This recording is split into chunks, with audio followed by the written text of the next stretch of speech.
I believe all domestic abusers are narcissistic, without exception. When we often think about narcissists, we think of like sort of domestic violence and this kind of thing. Is that quite typical of a narcissist to engage in domestic violence? So here's where we get to an interesting question. You're from the UK, and I have to say, actually, of all the countries in the world, the UK actually has taken the front, I think the highest front position in terms of creating public policies around understanding the psychological elements of domestic violence. It was actually coercive control laws first showed up in the UK. So this is my personal belief, Stephen, and this is my personal belief, and I will hold to this personal belief 100%.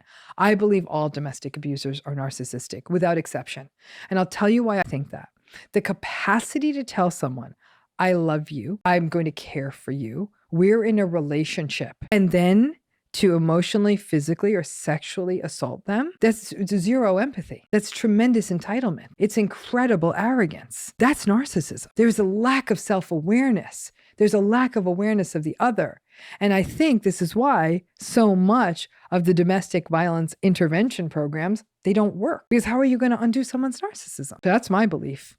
And I know that this is a very controversial conversation in the field of domestic violence. Back in the 70s, I don't think that anyone who does domestic violence work will ever doubt that there's a personality issue in these folks. But the concern was, if we made it about narcissism, we'll pull the focus away from their behavior, right? Okay. But I think the two things go together.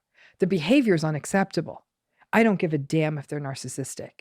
And this whole idea of, does the narcissism excuse the behavior? Never. If behavior is unacceptable, it's unacceptable. I don't care about the backstory because it means it's going to happen again. And it always does. Narcissism in work.